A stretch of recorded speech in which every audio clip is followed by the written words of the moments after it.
రక్తముతో రూపొందిన రక్షణ మార్గము అన్నది ఈరోజు మనం వినబోయే సంగతి.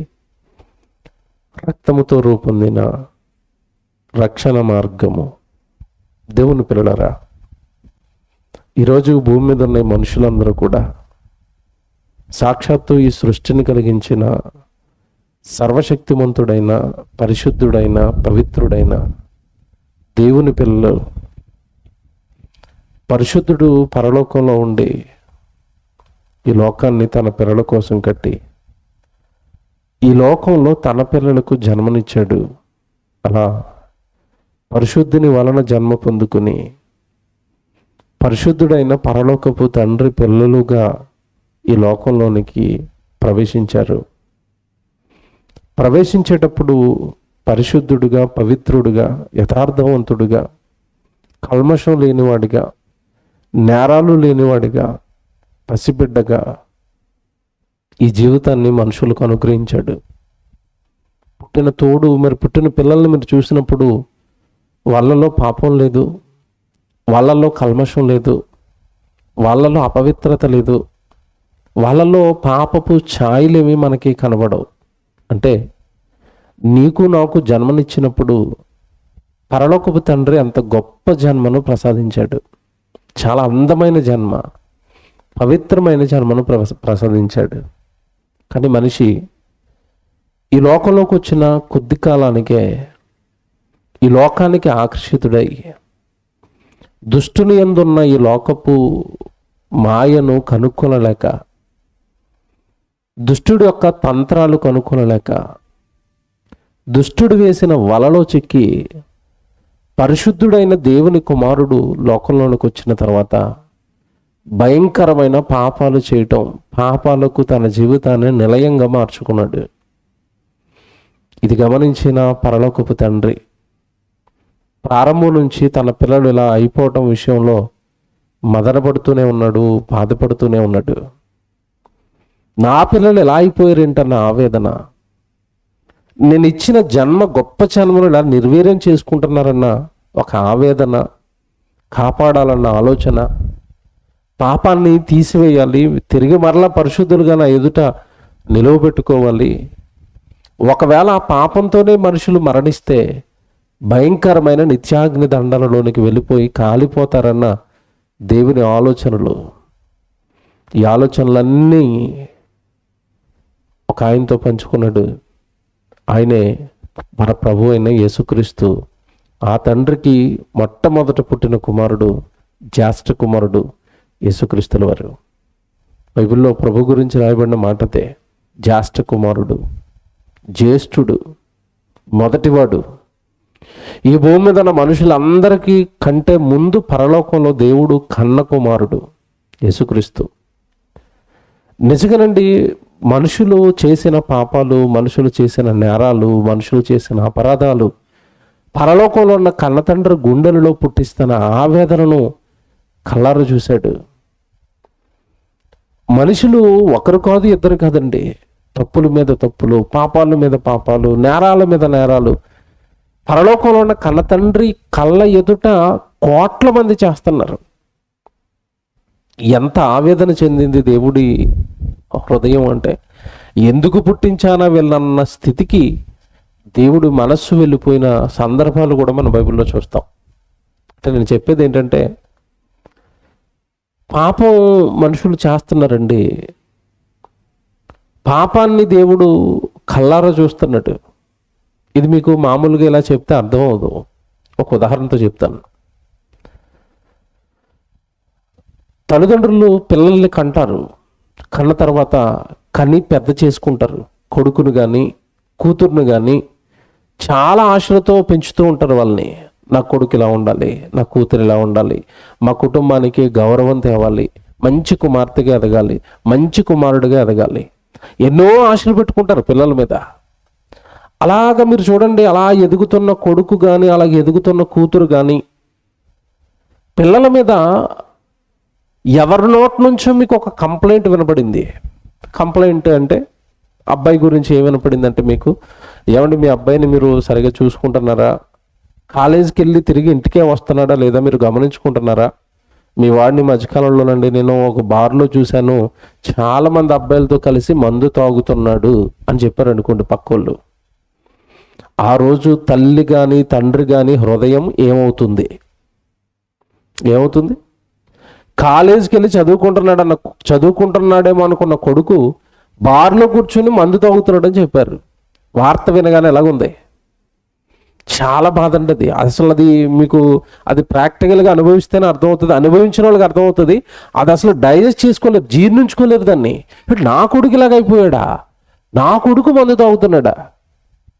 ఇది ఒక ఆడికి ఏమంటే చాలా జీర్ణించుకోవడానికి కష్టం అవుతుంది. మరింత కష్టమయ్యేది ఇంకోటి చెప్తాను. ఎదిగొచ్చిన కూతురు, తన గౌరవానికి నిలయం. నా కూతురు అంటాడు నాన్న, నా కూతురు అంటుంది అమ్మ. ఆవిడ ఆ అమ్మాయి గురించి చాలా కలగలుంటూ ఉంటారు. అలాగా కుమార్తె గురించి చాలా చక్కగా మంచి ఒపీనియన్తో మంచి ఉద్దేశంతో ఉన్నప్పుడు మీకు ఏదో చెడు వార్త వినపడింది. ఏమంటే మీ అమ్మాయిని సరిగా చూసుకుంటున్నారా? ఈ మధ్యకాలంలో నేను చూడరాని స్థలంలో మీ అమ్మాయిని చూశానండి మరొక పురుషుడితో. ఆ స్థితిలో నా కూతురు ఉంటేనండి నేను తట్టుకోలేనండి. మరి మీ అమ్మాయిని అలా వదిలేశారండి, మరీ పచ్చిగా బరి తెగించి బయట తిరుగుతున్నారండి, ఆ అబ్బాయితో అలా ఉండటం నేను చూడలేకపోయానండి మీ అమ్మాయిని అంటారు పక్క వాళ్ళు ఎవరో. అలా అన్నప్పుడు తల్లి కానీ తండ్రి కానీ అసలు దాన్ని సహించుకోలేరు. అంటే నా కూతురు ఇలా వ్యభిచారానికి పాల్పడుతుందా, నా కూతురు మరొక పురుషుడితో ఉందా, వేరే వాళ్ళు చాలామంది దాన్ని చూసేశారా? నా పరువు పోయింది, నా పెంపకం పోయింది, నా కష్టం పోయింది, నేను కన్న కలలు పోయాయి, ఎంత నమ్మాను నా నమ్మకం పోయింది, సర్వం పోయాయి, ఏదో కోల్పోయిన దిగులండి. ఇక అసలు ఇంట్లో డబ్బులున్నా, ఆస్తున్నా, బంగారం ఉన్నా, కొడుకు క్యారెక్టర్ బాగోలేదు, కూతురు క్యారెక్టర్ బాగోలేదు అనేసరికి అది అందరికీ తెలిసింది, వీళ్ళు చెడిపోయారు, పాడైపోయారు అని అనగానే అవి విన్న తల్లిదండ్రులు అండి అసలు ఏమన్నా సంతోషం ఉండదండి. పిల్లలు పాడయ్యారు, ఇదే బాధ, వేదన. దాంట్లోనే అందరికీ తెలిసిపోయిందట. అసలు ఆ విషయాన్నండి తీసుకోలేరు. ఇక్కడ నేను ఒక ప్రశ్న అడుగుతాను, బాగా ఆలోచించండి మీరు. ఏ ప్రశ్న అంటే, ఇప్పుడు మీ పిల్లలు పాపం చేయటం మీరు కళ్ళారా చూసారా, ఎవరో చెబితే విన్నారా? బాగా ఆలోచించండి. చూసారా, విన్నారా? విన్నారు. విన్న మనసే మనకి ఇలాగుంటే భూమి మీద మనుషులు చేసే ప్రతి పాపము దేవుడు ఎవరో చెబితే వింటాడా, డైరెక్ట్గా చూస్తాడా? బాగా ఆలోచించండి. చూస్తాడు. ఆయన కన్నులకు మరుగైన సృష్టము ఏదియూ లేదు.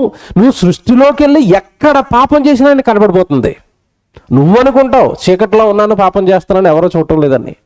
ఇది లోకంలో సామెత ఉంది, పిల్లి కళ్ళు మూసుకుని పాలు తాగుతుందట, ఎవడో చూడలేదు అనుకుంటుందట. అలా ఉంటుంది మనిషి పాపం చేసేటప్పుడు బిహేవియర్. నన్ను ఎవడో చూడలేదు, నిజమే, ఎవడు చూడకుండా సెట్టింగ్లు చేసుకున్నావేమో, అసలు ఆయనే చూస్తున్నాడు. ఎవరు చూడకూడదో ఆయనే చూస్తున్నాడు. ఎవరు చూస్తే నీ జీవితం నాశనం అయిపోతుందో ఆయనే చూస్తున్నాడు. ఆయన నుండి నువ్వు ఎక్కడికి వెళ్ళి తప్పించుకుంటావు? గదిలో పాపం చేస్తే చూడ్డా? చేప కడుపులో పడుకొని యోన చేప సముద్ర గర్భంలో ఉన్నప్పుడు మోకాళ్ళు వేసి ప్రార్థన చేస్తుంటే చూస్తున్నాడు. యోన ప్రార్థన మోకాళ్ళు వేసి ప్రార్థన చేస్తుంటే చేప కడుపులో. నువ్వు ఎక్కడికి వెళ్ళి దాక్కుని పాపం చేస్తావు? ఇప్పుడు చూస్తాడు. నేను ఇక్కడ మాట్లాడుతాను, చెబితే వల్ల నీ గుండెనే బద్దలైపోతే పాపమట అని కల్లారా చూస్తున్న దేవుడి గుండె.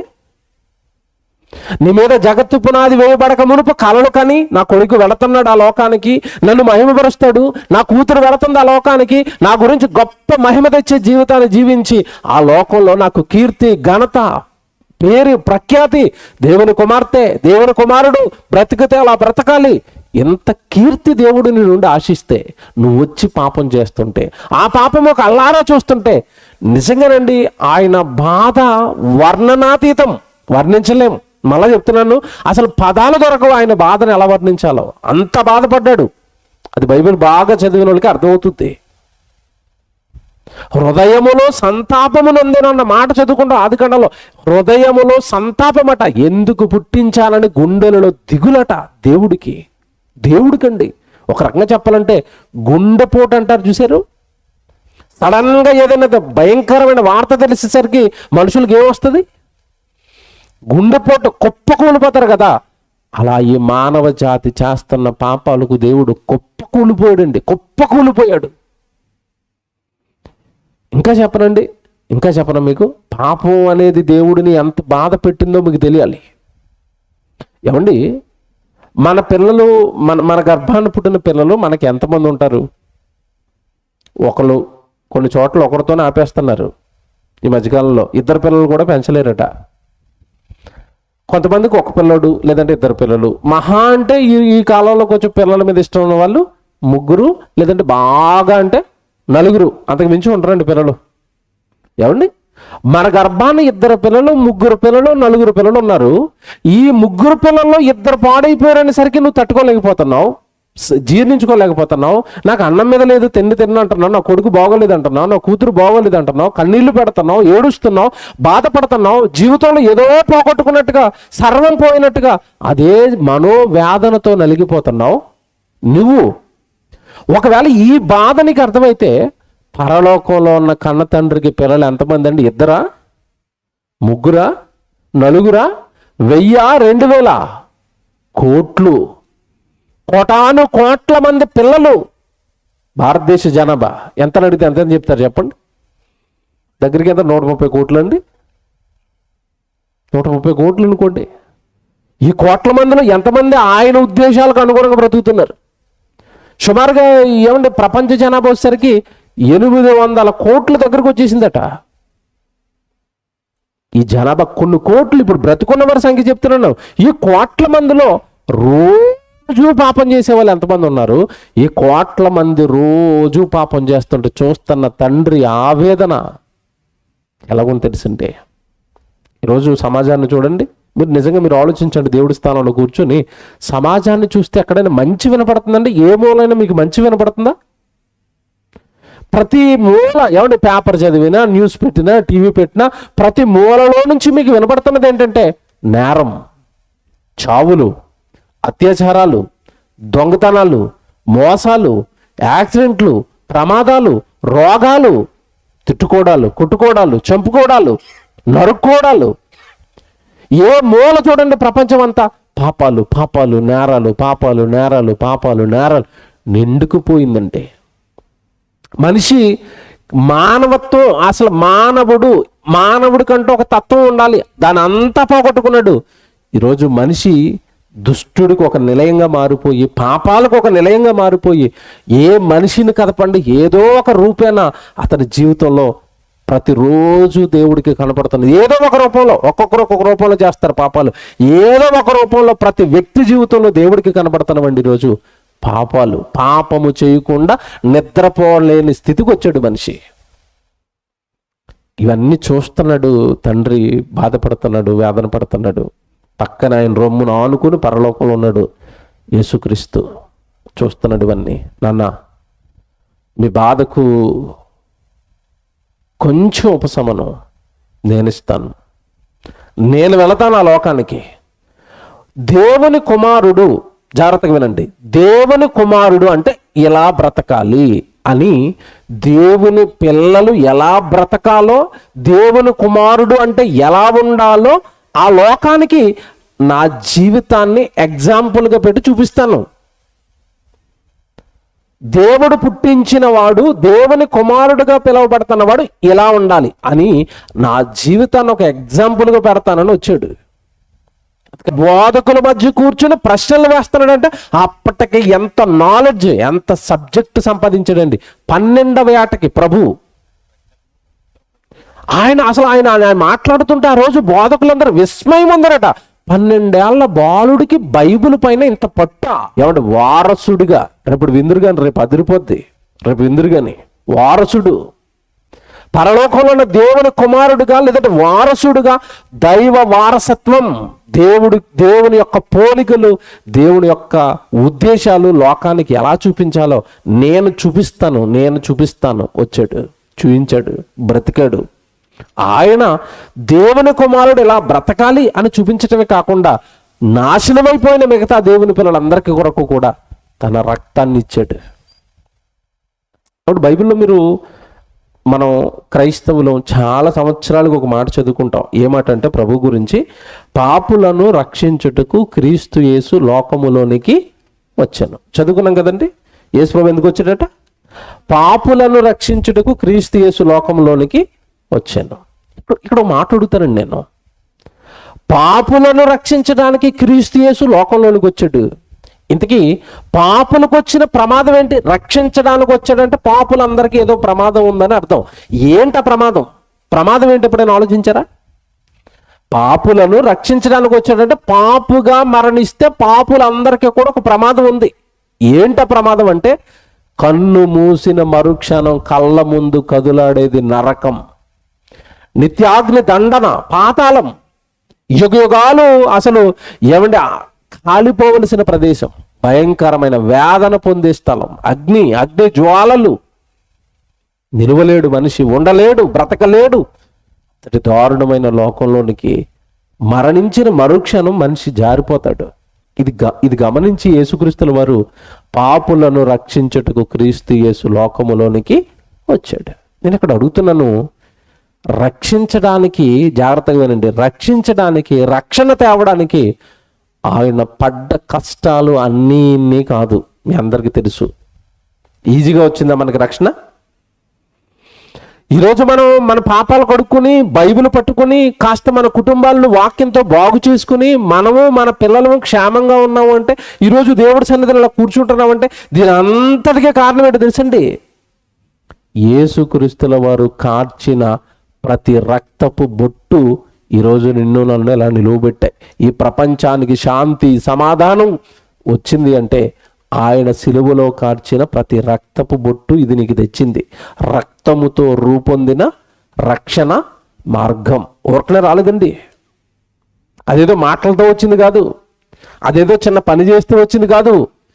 జీవితాన్ని పణంగా పెట్టి, దేహాన్ని పణంగా పెట్టి, దేహములో ఉన్న ప్రతి రక్తపు బొట్టు భూమి మీద ఉన్న మనుషుల కొరకు కారిస్తే అప్పుడు మానవాళికి రక్షణ అనేది వచ్చింది. పాపికి రక్షణ వచ్చి వాడి వెళ్ళిపోవలసిన భయంకరమైన ఆ పాతాల గుండం నుండి తప్పించుకున్నాడు. ప్రభు చేసిన త్యాగం ఇది. Very good. మీరు ఎప్పుడైనా బైబిల్ చదువుతున్నప్పుడు లేదా బైబిల్ ఆలోచిస్తున్నప్పుడు మీరు ఇది గమనించారో లేదో, అసలు యేసుక్రీస్తుల వారు రక్తం పెట్టవలసిన అవసరం ఎందుకు వచ్చింది? ఎప్పుడైనా ఆలోచించారా? ప్రభు రక్తం పెట్టాడని చెప్పుకున్నారు తప్ప అసలు రక్తంతోనే నిన్ను ఎందుకు రక్షించాలనుకున్నాడు? పోనీ ఇంకోటి అడుగుతాను నేను, మీరు బాగా ఆలోచించండి. అసలు రక్తం కార్చడానికి వచ్చిన ఆయన ఏమంటే ఇలాగే ఒక్కసారి ఏటేసి నరికారనుకోండి యేసుప్రభుని, రక్తం కారుతుంది, చచ్చిపోతాడు. అలా చనిపోవచ్చు కదా. యెరూషలేము వీధుల్లో ఊరేగిస్తూ ఒళ్ళంతా కూడా కొరడాలతో కొట్టి, నెత్తి మీద ముళ్ళ కిరీటం పెట్టి, చేతులకు మేకులేసి, కాళ్లకు మేకులేసి, బల్లెపు పోటు పొడిచి, అంత దారుణంగా యేసుక్రీస్తుల వారు పాపులను రక్షించడానికి ఎందుకు చనిపోయాడు చెప్తాను. దాని హిస్టరీ మీరు జాగ్రత్తగా వినాలి ఈరోజు ప్రసంగం. అంతలాంటి శిలువ మరణం ప్రభు అని ఎందుకంటే పొందాడు అంటే దీని వెనకాల ఒక కారణం ఉంది. జాగ్రత్తగా వినండి. దేవుడు ప్రారంభంలో మనుషులను ఏమంటే కలిగించినప్పుడు, ప్రారంభానికి వెళ్తానండి నేను, పితరుల కాలానికి వెళ్ళిపోతాను. మనుషులకు దేవుడు సృష్టిని చూపించి తనున్నానన్న సాక్ష్యాలు ఇచ్చాడు. రకరకాల రూపాలతో ఏమంటే ఆ రోజు మనుషులతో మాట్లాడాడు, దేవదూతలను పంపించాడు, పాపం చేయొద్దు అన్నాడు, నీతిగా ఉండండి అన్నాడు, భక్తులు పుట్టించుకున్నాడు, భక్తుల ద్వారా తన మనసంతా చెప్పాడు. మారలేదు. దేవుడు ఎన్ని మాటలు చెప్తున్నా పాపం చేయొద్దురా, పరిశుద్ధుని పిల్లలరా, మీరు తిరిగి పరలోకానికి వెళ్ళాలరా, మీ జీవితాన్ని బ్రతుకుని జాగ్రత్తగా కాపాడుకోకపోతే మీరు వెళ్ళవలసిన గమ్యాన్ని మీరు చేరుకోకుండా పాతాళానికి జారిపోతారు అని దేవుడు ఎన్ని మాటలు చెప్పినా మనిషి వినలేదండి. వాక్యం విన్నాడు, పాపపు జీవితాన్ని కొనసాగించాడు. వింటున్నాడు, పాత జీవితం పాతదే. ఎవడు నిజంగా మార్పు అనేది మనుషుల్లో కనబడలేదండి. దేవుడికి మారలేదు. మీరు అలా చెప్తారంటారా? ఎవడు నోవహు గారి కాలంలో సుమారుగా దేవుడు 130 సంవత్సరాలు ఆయనతో వాక్యం ప్రకటింపజేశాడండి. వాడగడుతూ ఒక్కడు వచ్చాడండి వాళ్ళలోకి, ఒక్కడు మారాడా? అంటే దేవుని మాట అంటే అలుసు, దేవుని మాట అంటే లెక్కలేనితనం, దేవుడు వాక్యం అంటే చాలా ఈజీగా తీసుకుంటున్నారండి. ఈరోజు వింటారు, ఏదో అలాగా, వెళ్ళకపోతే బాగోదు గనక, వినకపోతే బాగోదు గనక, చదవకపోతే బాగోదు గనక, టైం, కరెక్ట్ టైం, ఆ వాక్యాన్ని పాటించే టైం వస్తుంది జీవితంలో. అప్పుడు మాత్రం అసలు నాకు ఏమీ తెలియదన్నదంటే దాటేస్తారు అంతే. మీకు ఇందాక తొలి ప్రసంగం విన్నారు, క్రైస్తవులు గొడవలాడుకోకూడదు, క్రైస్తవులు తిట్టుకోకూడదు, క్రైస్తవులు కొట్టుకోకూడదు. ఏమండి ఇది మనకి తెలుసా తెలీదండి? అసలు తెలీదా? మనకే తెలుసా తెలీదా? తెలుసు. కరెక్ట్గా గొడవ చేసుకునే టైం వచ్చింది, వాక్యం గుర్తొచ్చి మనం క్రైస్తవులం కదా గొడవాడుకోకూడదు అక్క అంటారా? వాక్యం ఆపుతుందా? ఆపుతుందండి? అస్సలు ఆపదు. ఆవిడంటే నేనెందుకు ఊరుకోవాలండి, నాకు లేదా రోషం, నేను తింటాం లేదా కారం, ఇయే కదా డైలాగులు వస్తాయి. అప్పుడు ఏముందట? రోషం ఉందట, కారం తింటున్నారట, మొత్తం రోషం కారం అన్నీ అక్కడ వదిలిపోతాయి. వెళ్ళిన తర్వాత ఎక్కడ? పాతాళంలో ఉప్పు కారం ఏమంటే నిమ్మకాయ రసం అన్ని తీసేస్తారు అక్కడ వెళ్ళిన తర్వాత. వాక్యాన్ని పాటించు, తగ్గు అంటే రోషం అట, పౌరుషం అట, వంశం అట, నేనెందుకు తగ్గాలట. ఇదేటండి ఇది? అంటే వాక్యానికి తగ్గకుండా నిన్ను రకరకాల రూపాలతో రెచ్చగొడుతుంది. అది దెయ్యం రెచ్చగొడుతుంది. నువ్వు అమాయకుడు, నీకు తెలియదు. అది రెచ్చగొడుతుంది నిన్ను. నువ్వెందుకు తగ్గుతావు? నువ్వెందుకు తగ్గాలి? నీకేం తక్కువ? నీకు చదువు తక్కువ, ఉద్యోగం తక్కువ, నీకు డబ్బు తక్కువ, నువ్వేమన్నా వాళ్ళ దగ్గర అడుక్కుని బతుకుతున్నావా? నువ్వెందుకు తగ్గాలి? తగ్గొద్దు. రెచ్చిపో, గొడవ చేయి, పబ్లిక్గా వాళ్ళందరినీ బయటకు లాక్కొచ్చాయి ఆ విరోధుల్ని. నీకంటే పన్నుడు ఎవడన్నాడు కదా, ఆడి పరువు తీసేయి, తీసుకొచ్చాయి, రోడ్డు మీదకి లాక్కొచ్చాయి, నాశనం చేసేవాడిని. తగ్గకు నువ్వు. దేవుని పిల్లలరా, ఏమన్నా మాట్లాడగనండి, మనకు అన్నీ తెలుసండి, కానీ ఏది పాటించమండి. కారణం ఏంటి తెలుసా? వాక్యం అంటే పెద్దగా మనకి లెక్క లేదు. దేవుడు 130 సంవత్సరాలు ఒకరి దగ్గర వాక్యం ప్రకటిస్తే ఒక్కడెక్కలేదండి వాళ్ళకి. చూశాడు, తరాలు గడిచిపోతున్నాయి. కొద్ది రోజులకి ఏమంటే నిజంగా అబ్రహం గారిని ఏర్పాటు చేసుకున్నాడు. అబ్రహం గారిని ఏర్పాటు చేసుకుని నీతిమంతుడిని తన ద్వారా, తన సంతానం ద్వారా ఈ లోకాన్ని రక్షించాలన్న ప్రణాళిక వేశాడు. ఆ ప్రణాళికలో భాగంగా నీకు ఒక వారసుడిని ఇస్తాను అన్నాడు. ఇస్సాకు పుట్టాడు. ఇస్సాకు గర్భాన్న యాకోబు పుట్టాడు. యాకోబు గర్భాన్న ఇశ్రాయేలు 12 గోత్రాల వాళ్ళు పుట్టారు. దేవుడు జనాంగంగా, దేవుడు సంఘంగా, దేవుడు జాతిగా తొలినాళ్ళలో పిలువబడ్డారు వాళ్ళు. దేవుడు అనుకున్నాడు, ఒరే దేవుడు పిల్లలంటే ఎలా బ్రతకాలి నేను చెప్తాను రా, మీరు ఏంటి నరహత్యలు, వ్యభిచారం, దొంగతనం ఇవన్నీ నాకు నచ్చటం లేదు, నా పిల్లలు ఎలా కాదు బ్రతకవలసింది అని దేవుడు తొలుత పాపం చేయకుండా మనుషులను ఆపడానికి, జాగ్రత్తగా వినాలి, పాపం చేయకుండా మనుషులను ఆపడానికి తొలిలో స్టార్టింగ్లో దేవుడు ఆజ్ఞలు ఇచ్చాడు. మీరు చదువుకుంటారు 10 ఆజ్ఞలని, తెలుసు కదా మీకు అవి. ఆ 10 ఆజ్ఞలు ఇచ్చి ఇశ్రాయేలుతో దేవుడి పిల్లలతో దేవుడు చెప్పిన మాట, మీరు ఆజ్ఞలు పాటించండి. ఆజ్ఞ అతిక్రమం ఏమవుతుంది? పాపం అవుతుంది. అసలు దేవుడి పిల్లలంటే ఈ వ్యభిచారాలు, దొంగతనాలు, నేరాలు, గొడవలు, యుద్ధాలు అసలు దేవుడి పిల్లల స్వభావం కాదు. ఇది దేవుడి పిల్లల స్వభావం కాదండి ఇది. మీరు ఎందుకు ఇలా మారిపోయారు అని ఆజ్ఞలు ఇచ్చాడు. Very good. నేను ప్రశ్న అడుగుతాను ఇక్కడ. వ్యభిచారం చేయొద్దు, దొంగతనం చేయొద్దు, నరహత్య చేయొద్దు, పొరుగు వారిని ఏదో ఆశించొద్దు, ఇవే కదండి ఆజ్ఞలు ఉంటాయి. ఆజ్ఞల సారం ఒకటే. ఆజ్ఞలు అన్నీ మీరు చదవండి, లేదా బైబుల్ మొత్తం మీరు చదవండి, బైబుల్ సారం మొత్తం ఒకటేనండి. బైబుల్ అంతా 2 విషయాలు చెప్తుంది. ఎటు చదవండి, ఏ పుస్తకం చదవండి, ఏ ప్రసంగాలు మీరు వినండి, ఆ ప్రసంగాల సారం 2 ఉంటాయి. 2 సంగతులు. ఏంటో తెలుసా? ఒకటి, తండ్రి అయిన దేవుడిని మీ పూర్ణ హృదయంతో ప్రేమించాలి. రెండవది, నిన్ను వలె పొరుగువాడిని. ఈ 2 సంగతులే బైబిల్ ఎటు తిప్పండి అయ్యే ఉంటాయి. ఇక ఆజ్ఞల సారం కూడా అదే. నన్ను తప్ప మీరు ఏ రూపమును మీరు భూమి మీద పూజించకూడదు. కిందకి వెళ్ళేసరికి అబద్ధ సాక్ష్యం పలకకూడదు, దొంగతనం చేయకూడదు, వ్యభిచారం చేయకూడదు, నీ పొరుగు వాంది ఏది ఆశించకూడదు. అంటే దేవుడు ఏం చెప్తున్నాడంటే, ఒకటి నన్ను ప్రేమించు, తర్వాత నీ ఎదురుగా ఉన్న నీ పొరుగువాడిని కూడా నువ్వు ప్రేమించు. ఇదే బైబిల్. ఆజ్ఞలు ఇచ్చాడు. ఆగండి అన్నాడు. ఆగారండి? ఇశ్రాయేలు ఆగారా? విశ్రాంతి దినాన్ని పాటించండి, ఆజ్ఞలు పాటించండి. ఒక్కడ ఆగాడండి? ఆజ్ఞలే. మా పాపాలే. ఈరోజు మనం ఎలా ఉంటుంది తెలుసండి? ఆదివారం ఆరాధనే, సోమవారం నుంచి పాపాలే మంది. వాళ్ళకి మనకి ఏ తేడా లేదు.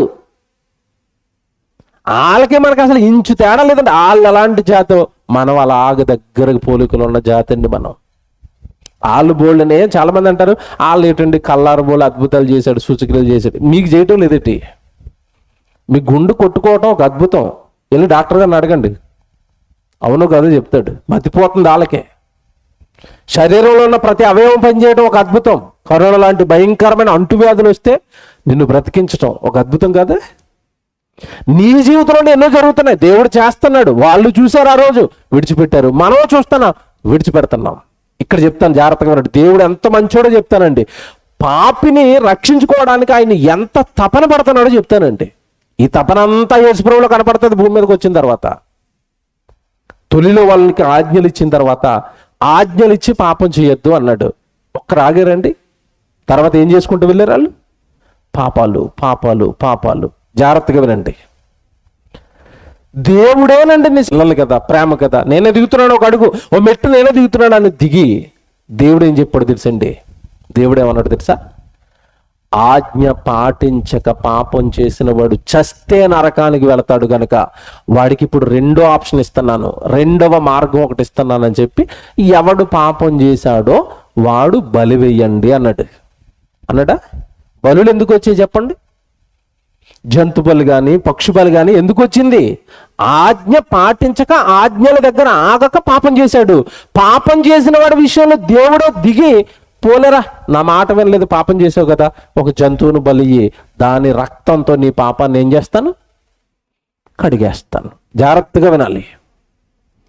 యేసుక్రీస్తుల వారు రక్తం చిందించడానికి గల కారణం అండి. అంతకుముందు దేవుడు జంతు బలులతో, జంతు రక్తంతో, పక్షుల రక్తంతో వాళ్ళ పాపాలను కడిగివేసే మార్గాన్ని వాళ్ళ కళ్ళ ముందు పెట్టాడు. బలేసేటప్పుడండి జంతువుని కానీ పక్షిని కానీ బలివేసేటప్పుడు ఎలా బలివేయమన్నాడు తెలుసా? ఒకసారి బైబిల్ చూడండి, మీకు తెలియాలి. యేసుక్రీస్తుల వారు సిలువలో అంత దారుణంగా ఎందుకు చనిపోయి ఈరోజు అర్థమవుతుంది మీకు. లేవికాండం ఇది అంటే, లేవికాండం 1వ అధ్యాయం 4వ వచనం జాగ్రత్త చదవండి. లేవికాండం, ఇవన్నీ బలులు ఉంటాయండి. ఈ లేవికాండం అనగానే బలుడు, మొత్తం బలులే. ఏమండి బలులు ఇమ్మన్నాడు? ఆ బలులు ఎలాగివ్వాలో చెప్తున్నాడు చూడండి. లేవికాండం 1వ అధ్యాయం 4వ వచనం. పాపం చేసిన వాడు బలి ఇవ్వడానికి వచ్చాడు, వాడు బలి ఎలాగివ్వాలట? 4వ వచనం. అతడు దహన బలిగా అర్పించు పశువు తల మీద తన చెయ్యి ఉంచవలెను. జాగ్రత్తగా వినాలి. వీడు వ్యభిచారం చేశాడండి, మీకు అర్థం అవడం చెప్తున్నాను. వ్యభిచారం చేశాడు. తన భార్యను కాక పొరుగు వాళ్ళ భార్యను కూడాడు. అది పాపం అయిపోయింది. ఆ పాపానికి దేవుడు అసలు వ్యభిచారం చేయొద్దన్న ఆజ్ఞ దగ్గర వీడు ఆగిపోవాలి. పొరుగు వాడి భార్యను ఆశించకూడదు. చేసేసాడు తప్పు, ఏదో పడిపోయాడు, బలహీనత, వ్యభిచారం చేశాడు. ఆ వ్యభిచారం పోగొట్టుకోవడానికి, ఆ పాపం పోగొట్టుకోవడానికి తెల్లవారు బలి ఇవ్వడానికి వచ్చాడు. ఒక మేకను బలిస్తున్నాడు అనుకుందాం. ఆ మేకను బలిచ్చేటప్పుడు ఎలాగివ్వాలట? బలి విధానం మీరు చూడాలి. అక్కడ ఎలా బలి ఇవ్వాలట? 4వ వచనం మళ్ళీ చదువుతున్నాను. అతడు దహన బలిగా అర్పించు పశువు తల మీద తన చెయ్యి ఉంచవలెను, అతని నిమిత్తము ప్రాయచిత్తము కలుగునట్లు అది అతని పక్షమున అంగీకరింపబడును. ఇది మీకు అర్థం అవ్వాలి. బలిచ్చేటప్పుడు ఏదో ఊరకనే పాస్టర్ గారికి లేదంటే ఆ రోజున యాజకుడికి ఇచ్చేసి మీరు వేసుకోండి అంటాం కాదు, బలి వేసుకోండి అంటాం కాదు. బలి ఎలా జరుగుతుందో చూడాలి. బలి ఎలా జరుగుతుందో చూడాలి. అక్కడ ఎలా జరుగుతుంది? యాజకుడు అక్కడ నిలబడ్డాడు, ఇది బలిపీఠం. యాజకుడి దగ్గరికి వెళ్ళి, అయ్యా నేను పాపం చేశాను, తెచ్చేవా బలిని? తెచ్చాను, తీసుకురండి అక్కడికి. మేకను తీసుకొచ్చారు. బలిచ్చేటప్పుడు ఎలా ఇయ్యాలంటే, ఎవరైతే పాపం చేశాడో వాడి చెయ్యి ఆ జంతువు యొక్క తల మీద ఉండాలట. జాగ్రత్తగా వినండి. మేక బలివ్వడానికి తెచ్చాడు, వీడి చెయ్యి ఎక్కడ ఉండాలి? మేక తల మీద ఉండాలి. మేక తల మీద వీడు చెయ్యి పెట్టిన తర్వాత అక్కడ కరెక్ట్గా వీడి పక్షాన అక్కడ కత్తిపడి నరకేయాలి. మీకు తెలియదు కాదు, పూర్వం చేసేవారు మేక బలులు అవి వేశారు. మీరు ఎవరైనా చూసారా? మేకను నరికినప్పుడు ఏం జరుగుతుంది చెప్పండి?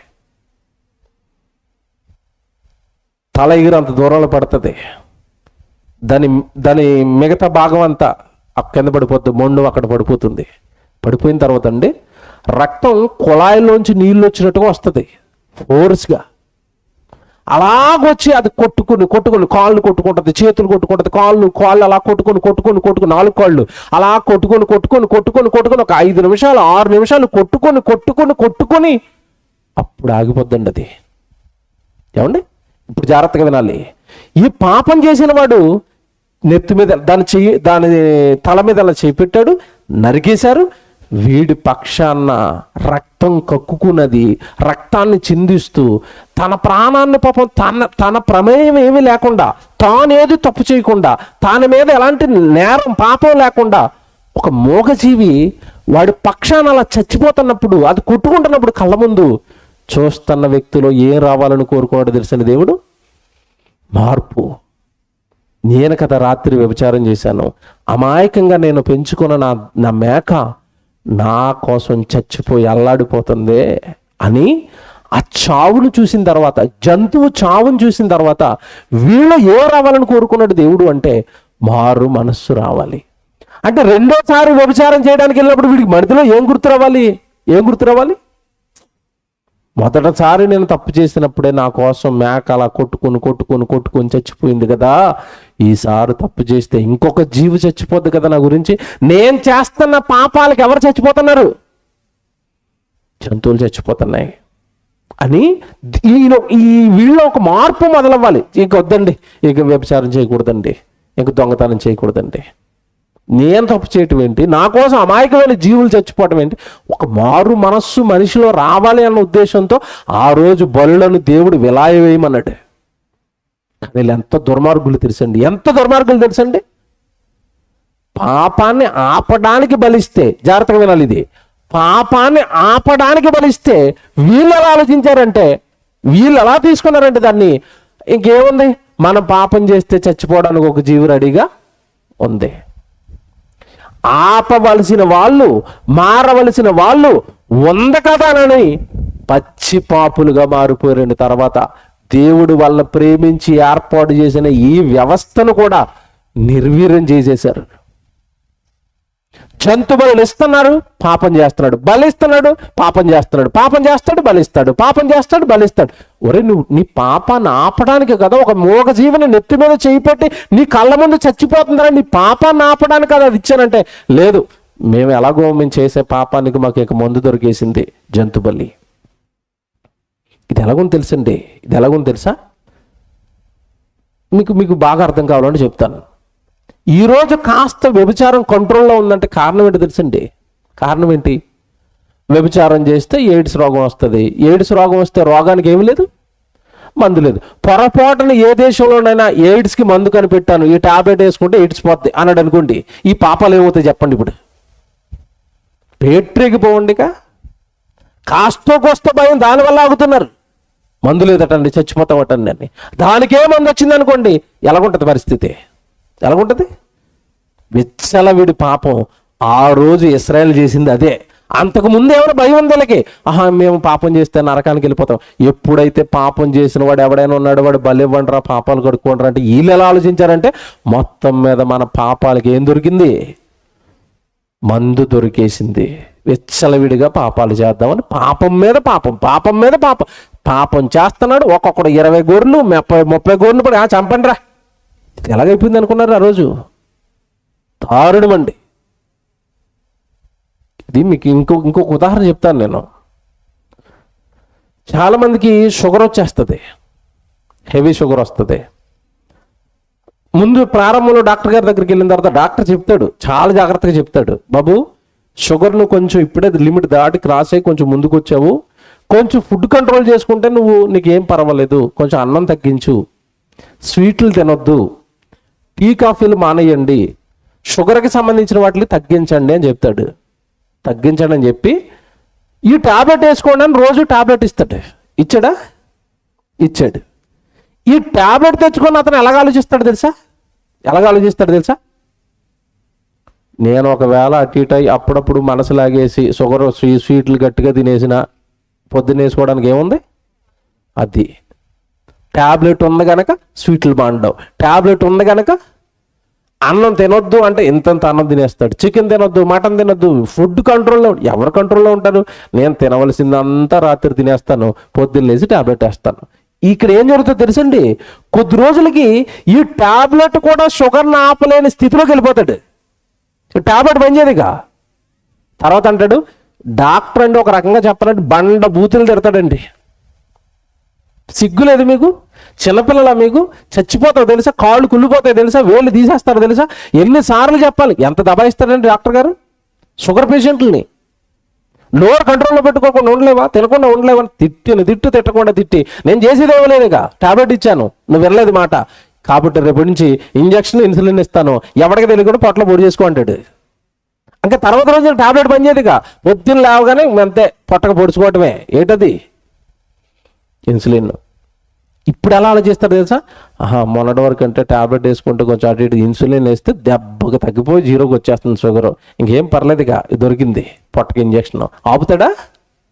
ఆపుతాడండి? ఇంకా ఎక్కువ అయిపోతాడు, ఇంకా తినేస్తాడు. చివరికి మీకు తెలియదు కాదు, ఏదో మొత్తం మీద ఏదో ఎక్కడో దెబ్బ తగులుతుంది, అక్కడి నుంచి కుళ్ళిపోద్ది, ఆ కాలు తీసేస్తారు, తర్వాత మొత్తం ఈయన్నే తీసేస్తారు. ఇక పోయాడు. వినలేదు, డాక్టర్ ఇచ్చిన సూచనలు వినలేదు, పోయాడు. దేవుడండి తొలుత ఆజ్ఞలు ఇచ్చాడు, ఆగండ్రా బాబు అన్నాడు, ఆగలేదు. తర్వాత ఏమిచ్చాడు? జంతు బలులు ఇచ్చాడు. ఆ బలి కూడా చాలా దారుణంగా చేయమన్నాడండి. ఇదిగో నెత్తి మీద తలపెట్టి నరుగుతారా, నీవు చేసిన పాపానికి అది చచ్చిపోతుందరా అల్లాడిపోయి, ప్లీజ్ పాపాలు చేయొద్దని, నువ్వు పాపం చేస్తే దానికి ఎందుకు శిక్ష అన్నాడు. ఆగాడా అంటే ఇదేదో బాగుందని పేట్రిగిపోయారండి. నేనంటున్న మాట కాదు ఇది. వీళ్ళు ఏం చేశారో ఈ బలులు ఇచ్చిన తర్వాత బైబిల్లో మీరు చూద్దరు. కానీ కీర్తనల గ్రంథం 51వ కీర్తన మీరు చూడండి. కీర్తనల గ్రంథం 51వ కీర్తన 4వ వచనం చూడండి. ఆయన తన ప్రజలకు న్యాయము తీర్చుటకై బల్యార్పణ చేత తనతో నిబంధన చేసుకొనిన నా భక్తులను నా యొద్దకు సమకూర్చుడని 51:4 తప్పు చదువుతున్నారు. నీకు కేవలము నీకే విరోధముగా నేను పాపము చేసి ఉన్నాను, నీ దృష్టి ఎదుట నేను చెడుతనం చేసి ఉన్నాను, కావున ఆజ్ఞ ఇచ్చినప్పుడు నీవు నీతిమంతుడు కాకపడదువు, తీర్పు తీర్చినప్పుడు నిర్మలుడుగా. ఏమండి ఏంటట? నేను నీకే విరోధముగా పాపం చేశాను. నీకే పాపం అనేసరికి ఏంటనుకుంటున్నారు? అది దేవుడికి విరోధంగా చేయటం. నేను వ్యభిచారం చేస్తేనండి, నేను చాలామంది ఏమంటారంటే వ్యభిచారం చేయొద్దయ్యా, మందు తాగొద్దయ్యా అంటే, నీకేమి, నువ్వు డబ్బులు ఇస్తున్నావా? నా డబ్బులతో నేను తాగుతున్నాను, నా దేహం ఇది. ఆ వ్యభిచారం చేయొద్దంటే నీ భార్య దగ్గరికి ఏమన్నా వచ్చానా, ఎక్కడికో పెడతాను, నీకెందుకు? అసలు నువ్వు చేస్తున్నది ఏమిటో తెలుసా? వ్యభిచారమా, తాగుడా, అబద్ధాలా, దొంగతనాలు, ఇవన్నీ దేవుడికి విరుద్ధంగా చేస్తున్నావు. నిన్ను ఆపమంటున్నది ఎందుకో తెలుసా? నీకు ఎవరు విరోధి అవుతున్నారు ఇప్పుడు? దేవుడు విరోధి. దేవుడు విరోధి. దేవుడికి విరుద్ధంగా పాపాలట, దేవుడికి విరుద్ధమైన పాపాలట. ఇలా చేసుకుంటూ చేసుకుంటూ చేసుకుంటూ ఏ స్థితికి వచ్చేసారు తెలుసండి? యెషయా గ్రంథానికి రండి. 1వ అధ్యాయం 11వ వచనం మీరు చూడండి. యెషయా గ్రంథం 1వ అధ్యాయం 11వ వచనం అండి. యెహోవా సెలవిచ్చిన మాట ఇదే, విస్తారమైన మీ బలులు నాకేలా, దహన బలులకు పొట్టేళ్ళును, బాగుగా మేపిన దూడల క్రొవ్వును నాకు వెక్కసమాయను, కోడెల రక్తమందైనను, గొర్రె పిల్లల రక్తమందైనను, మేకపోతుల రక్తమందైనను నాకు ఇష్టము లేదు. నా సన్నిధిని కనబడవలనని మీరు వచ్చుచున్నారే, నా ఆవరణములు త్రొక్కుటకు మిమ్మల్ని రమ్మన్నవాడెవడు? చూసారండి ఎలా మాట్లాడుతున్నాడు? ఎవడరా రమ్మంటున్నాడు మిమ్మల్ని బలుపెట్టుకుని? మేకలను, గొర్రెలను, ఎడ్లను మందలుగా తోలుకుని నా దగ్గరకు వచ్చి అవన్నీ బలిచ్చేసి మేమేదో గొప్ప వాళ్ళమి, పవిత్రులు, పరిశుద్ధులు అనుకుంటున్నారు కదా. అసలు మీ పాపాలు చేయటం ఎందుకు? అన్ని గుంపులుగా వాటిని పట్టుకొని రావడం ఎందుకు? అసలు నా ఆవరణములు తొక్కుటకు మిమ్మల్ని రమ్మన్నవాడు ఎవడమ్మన్నా నా దగ్గరికి అంటున్నాడు. నిజంగా దేవుడు ప్రసంగం చేసినట్టుగా ఈరోజు సేవకులు ప్రసంగం చేస్తే, మన బజార్లో నేను చూశాను సిగరెట్ తాగటం, మళ్ళా వచ్చే వారం గుడిలో కనపడ్డావా నీ తొక్క తీస్తాను అన్నాడు అనుకోండి. పాస్టర్ గారు ఇలా ప్రసంగం చేస్తే గుడి ఎలా ఉంటుందండి? ఒక్కడున్నాడు గుడిలో, మళ్ళాగా భయపడేవాడు కాదు కదండి దేవుడు. డైరెక్ట్గా చెప్తున్నాడు ఆ రోజు ప్రజలతో, ఎవడరా పాపాలు చేస్తే నా గుడికి రమ్మండి, మీరు పాపుల గుంపు మీరు అంటాడు. కిందకెళ్ళేసరికి ఎక్కడ ఉంటుందండి ఆ మాట. వచనం చూడండి, అది 13వ వచనం చూడండి. 13వ వచనం, పాపుల గుంపు కూడిన ఉత్సవ సమాజమును నేను ఆర్చచాలను. నా దగ్గరకు గుంపులుగా వస్తున్నది అంతా ఎవరట? పాపుల గుంపట, పాపుల గుంపట, పాపుల గుంపట. ఒరే మీరు పాపం మానేసి నన్ను ఆరాధించడానికి నా దగ్గరికి రండి అంటే వచ్చిన గుంపు అంతా ఎవరట? పాపాలు. పోని పైపుగా వచ్చేటప్పుడు ఏం పట్టుకుని వస్తున్నారట? నైవేద్యాలు, ధూప అర్పణలు. నాకెందుకురా నీ నైవేద్యం? నాకెందుకురా నీ అర్పణ? నాకెందుకు రాని మేకలు, నాకెందుకు రాని కోడలు. నువ్వు పాపం చేయొద్దని నన్ను. దాని విషయంలో నువ్వేం చేసావు? 16 వచనం చూడండి, అలా కింద 16. మిమ్మును కడుగుకొని శుద్ధి చేసుకొనుడి, మీ దుష్క్రియలు నాకు కనబడకుండా వాటిని తొలగింపుడి, కీడు చేయుట మానుడి, మేలు చేయ నేర్చుకొనుడి. మిమ్మల్ని శుద్ధి చేసుకోండి. శుద్ధి. పాపం ఉంటే నేను మిమ్మల్ని చూడలేను. మళ్ళీ చెప్తున్నానండి, జాగ్రత్తగా వినండి, దేవుడు మనసు మీకు అర్థం అవ్వాలి. పాపం ఉంటే మళ్ళీ అసలు చూడలేడండి దేవుడు, చూడలేడండి. మీకు ఇది అర్థం కావాలంటే ఒక ఉదాహరణ చెప్తాను. తల్లులు పిల్లల్ని రెడీ చేసేటప్పుడు అండి, చిన్నపిల్లలు ఉంటారు, 3వ సంవత్సరం 2వ సంవత్సరం పిల్లలు ఉంటారండి. వాళ్ళు బయటకు పోయారంటే ఎంత మురికి చేసుకుని ఇంటికి వస్తారో మీకు తెలియదు కాదు. ఎక్కడ పడితే అక్కడ దొల్లు వేస్తాడు, ఎక్కడ పడితే అక్కడ ఆడేస్తాడు, ఎక్కడ పడితే అక్కడ చేతులెట్టేస్తాడు. ఎంత మంచి బట్టలు వేసినా మురికి చేసుకుని ఇంటికి వస్తాడండి. అలా మురికిగా వచ్చిన తల్లి ఏం చేస్తుంది అంటే బాధపడుతుంది. అలా చూస్తూ మాత్రం ఊరుకోలేదు. వెంటనే బట్టలు ఇప్పేస్తుంది, ఎవడు బయట పడేస్తుంది, వాడిని బాత్రూంలో తీసుకెళ్తుంది, శుభ్రంగా స్నానం చేస్తుంది. స్నానం చేయించి తలస్నానం చేయించి మంచిగా లోపలికి తీసుకెళ్ళి మంచి బట్టతో తుడిచి ఆ తర్వాత మొత్తం ఒళ్ళంతా పౌడర్ కొట్టేసి నీట్గా మళ్ళీ మొహానికి పౌడర్ రాసి మంచి బట్టలేసి ఒక మంచి మాట చెప్తుంది. ఏమాట? బురదలోకి వెళ్ళొద్దురా, మట్టిలో ఆడొద్దురా అంటది. ఆడ 2 నిమిషాలే వింటాడు ఆ మాట. లాగా నువ్వు అలాగే చెప్తావు, నేను ఇలాగే చేస్తాను. ఈ లోపల అమ్మ ఏ వంట పనిలో పడుతుంది, ఈడు మళ్ళీ అమ్మలే బయటికి వెళ్ళిపోయి తొలేస్తాడు. మళ్ళీ మట్టి, ఒంటి నిండా మట్టి, చేతుల నిండా మట్టి. అలాగ ఆడి మొత్తం మురికి చేసుకుని మళ్ళా వస్తాడమ్మా అనుకుంటా. అప్పుడు ఆవిడ వేసే డైలాగ్ ఏంటి చెప్పండి? ముందు స్నానం చేయించింది, తర్వాత స్నానం చేయించి పౌడర్ రాసి బయటికి పంపిస్తే మొహంలో పౌడర్ లేదుగా. ఏముంది మొహం నిండా? ఇసుక, మట్టి, తల నిండా ఇసుక. మీరు చూడండి, పిల్లలు ఎక్కువగా ఆడుకునేటప్పుడు అండి, వాడి నెత్తురు ఇలా పెడితే మొత్తం నెత్తురు ఇసుకే ఉంటుంది. రగిలిపోద్దండి తల్లి, రగిలిపోద్ది. అసలు ఎలా పంపాను నేను, ఎంత శుభ్రం చేసి పంపానురా, ఎలాగొచ్చావురా. దెబ్బతోని పెల్ట తీసుకుంటుంది, వేవుడు బడితే తీసుకుంటుంది, గట్టిగా వాయించి అప్పుడు మళ్ళీ తానం చేయిస్తుంది. ఎందుకు కొట్టింది? తల్లికి ఎందుకు కోపం వచ్చింది అడుగుతున్నాను. ఎందుకు కోపం వచ్చింది? నేను శుభ్రం చేస్తే మళ్ళా నువ్వేమంటించుకున్నావు? మురికే. నీ పాపాలనే మురికి నీకు అంటుకుంటే ఆ రోజు ఇశ్రాయేలు ప్రజలకి బలిచ్చి కడుక్కోండి అంటే మురికి కడుక్కోవటం లేదు. పాపం మీద పాపం, పాపం మీద పాపం, పాపం మీద పాపం. విసిగిపోయాడండి కన్న తండ్రి. 59వ అధ్యాయానికి రండి. ఇదే యెషయా గ్రంథంలో 59వ అధ్యాయం 1వ వచనం కూడా చూడండి. 59వ అధ్యాయం, యెషయా గ్రంథం 59వ అధ్యాయం 1వ వచనం అండి. రక్షింపనేరకయుండునట్లు యెహోవా హస్తము కురచ కాలేదు, విననేరక ఉండునట్లు ఆయన చెవులు మందమును కాలేదు. మీ దోషములు, చూసారా ఈ మదవంటలు చేసుకోండి, మీ దోషములు మీకును మీ దేవునికిని అడ్డముగా వచ్చును. మీ పాపములు ఆయన ముఖమును మీకు మరుగుపరచెను కనుక ఆయన ఆలకింపకన్నాడు. 3వ వచనం, మీ చేతులు రక్తము చేతను మీ వేళ్ళు దోషము చేతను అపవిత్రపరచబడి ఉన్నవి, మీ పెదవులు అబద్ధములాడుచున్నవి, మీ నాలుక కీడును బట్టి మాట్లాడుచున్నది, నీతిని బట్టి ఎవడను సాక్ష్యము పలకడు, సత్యమును బట్టి ఎవడను వ్యాజ్యమాడడు, అందరూ వ్యర్థమైన వాటిని నమ్ముకుని మోసపు మాటలు పలుకుదురు, చెడును గర్భమును ధరించి పాపమును కందురు. అలా మాట్లాడుతున్నాడు చూసారా. నాకు రక్షించాలనే ఉంది, నాకు కాపాడాలనే ఉంది, కానీ నాకు మీకు మధ్యలో ఏమున్నాయట? పాపం. ఇక్కడ మాట్లాడుతానండి, ఇక్కడ బాగా ఆలోచించాలి మీరు. మురికితో, ఇందా చెప్పాను కదా ఒక ఉదాహరణ, మురుకుతో వచ్చాడు కదా కొడుకు, ఆడిని ముద్దాడి ఎత్తుకొని ఇంట్లోకి తీసుకెళ్తుందా తల్లి? తీసుకెళ్తుందండి?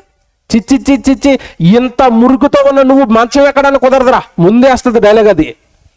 బెడ్రూమ్లోకి వెళ్ళావా, మంచం ఎక్కావా, నేను తోడు తీసేస్తానంటది ముందు. ఎందుకు ఎక్కకూడదు మంచం? ఎందుకు వెళ్ళకూడదు లోపలికి బెడ్రూమ్లోకి? అంటే ఈ మురికి నీ ఇంట్లోకి రాకూడదు, అంతేనా? Very good. మురికి ఇంట్లోకి రాకూడదు నువ్వెలాగనుకుంటావో, పరలోకంలో దేవుడు ఎలాంటి వాడని చదువుకుంటావు బైబిల్లో? పరిశుద్ధుడు. ఆయన ఉన్న లోకం పరిశుద్ధమైనది, ఆయన చుట్టూ ఉన్న దూతలు పరిశుద్ధ దూతల సభలో ఆయన మిక్కిలి భీకరుడు, భయంకరుడు. అంటే ఆయన చుట్టూ ఉన్న దూతలు కూడా ఎవరు? పరిశుద్ధులు. ఆయన పక్కనే ఉన్న యేసుక్రీస్తుల వారు పరిశుద్ధత. శుభ్రమైన లోకంలోనికి పాపం చేసిన నువ్వు వెళ్ళగలవా? నిన్ను రాణిస్తాడా? మురికితో ఉన్న కొడుకుని ఇంట్లోకి రావడానికి తల్లి ఎలా ఒప్పుకోదో, పాపంతో ఉన్నవాడు పరలోకానికి వెళ్ళడానికి కూడా దేవుడు ఒప్పుకోడు. నాకు మీకు అడ్డంగా ఏమున్నాయట?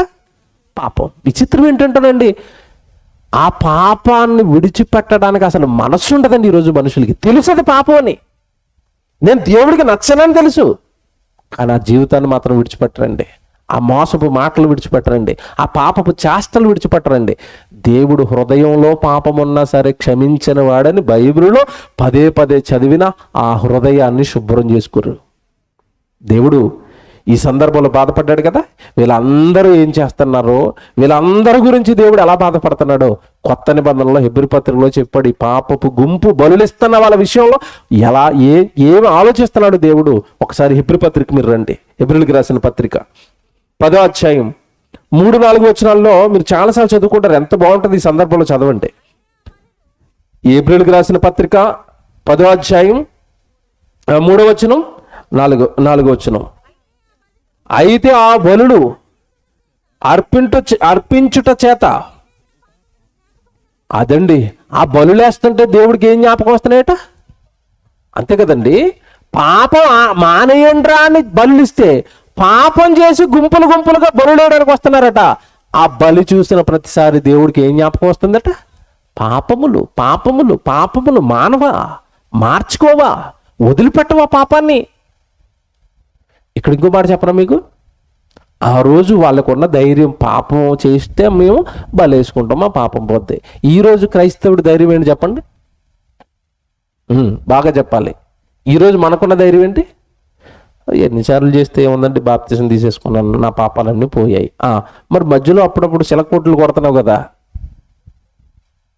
చిలకొట్టు పాపాలు ఉన్నాయి కదా. వీటి గురించి ఏమనుకుంటాడంటే మనిషి, ఏముందండి ఆదివారం నేను గుడికి వెళ్ళిపోతాను కదా, అయ్యగారు ప్రార్థన చేసి యేసుప్రభు రక్తం ఇస్తారు, యేసుప్రభు శరీరాన్ని తినేస్తున్నాను, వెంటనే ఆదివారం అప్పటికప్పుడే లేకపోయింది. అది ఏది? నేను మాట్లాడుతున్నానండి, బాగా లోతుగా ఆలోచించి మీరు ఆలోచించుకోండి. ఆ రోజన్నా ప్రత్యక్షంగా ఈడు పాపం చేస్తే అక్కడ బలైపోయింది, పాపం పోయాడన్న కన్ఫర్మేషన్ వచ్చింది. అసలు నీ పాపాలు పోయాయో లేదో నీకు కన్ఫర్మేషన్ ఏమైనా ఉందా? గట్టిగా ఇక్కడే ఆగి 10 నిమిషాలు మాట్లాడానంటే రాత్రి నిద్ర పట్టదు మీకు. అసలు నీ పాపాలు పోయాయో లేదో కన్ఫర్మేషన్ ఏమైనా ఉందా నీకు? ఎవరికి లేదండి. చచ్చిపోయిన మరుక్షణం కళ్ళ ముందు ఇటో దోతుందంటే అప్పుడు అనుకోవాలి, అమ్మయ్య ఆయన పాపాలు కడిగేసి రక్షించాడు అనమాట, ఇప్పుడు తీసుకెళ్తున్నాడు ఎక్కడికి? పరదేశికి. చచ్చిపోయిన మరుక్షణం కళ్ళ ముందు ఏమి లేకుండా స్పీడ్గా వెళ్ళిపోతున్నావు అనుకోండి, అప్పుడు కన్ఫర్మ్ అయిపోవాలి నువ్వు. ఆదివారం గుడికి వెళ్ళి రొట్టె ద్రాక్షాన్ని తీసుకున్నాను కానీ పని అవ్వలేదు. బాప్తీసం తీసుకున్నాను, పని అవ్వలేదు. ఎందుకు పని అవ్వలేదో చివరిలో చెప్తాను నేను. బైబిల్లో రాశాడు దేవుడు అవి కూడా. ఏటేటా పాపాలట బలులట. ఆ బలులు ఇస్తున్నప్పుడు దేవుడికి సంతోషం లేదట. ఏమొస్తుందట? ఎవడికి కావాలరా నీ బలులు? నువ్వు బలేస్తున్నప్పుడు నాకేం జ్ఞాపకం వస్తుంది? పాపం. అప్పుడు దేవుడు అంటున్నాడు, జాగ్రత్తగా వినాలి. ఇందాక షుగర్ పేషెంట్ టాబ్లెట్ వేసినా తగ్గకపోయేసరికి డాక్టర్ ఎందులోకి దింపాడు? ఇసులోకి దింపాడు కదా. ఇప్పుడు జంతు బలులు ఇచ్చాడు. ఈ జంతు బలుల వల్ల పాపం పోయిందా పెరిగిపోయింది. అప్పుడు దేవుడు చివరి ఇన్సులిన్ ఇస్తున్నాడు ఈ ప్రపంచానికి. ప్రపంచపు పాపానికి చివరి ఇన్సులిన్ ఇది. ఏంటది? పాప పరిహారార్థమై ఒక పాపము లేని యేసుక్రీస్తుల వారి రక్తంతో కూడిన బలి. అది చెప్తాడు అక్కడ, మీరు చదవండి, అలా చదువుకుంటారండి.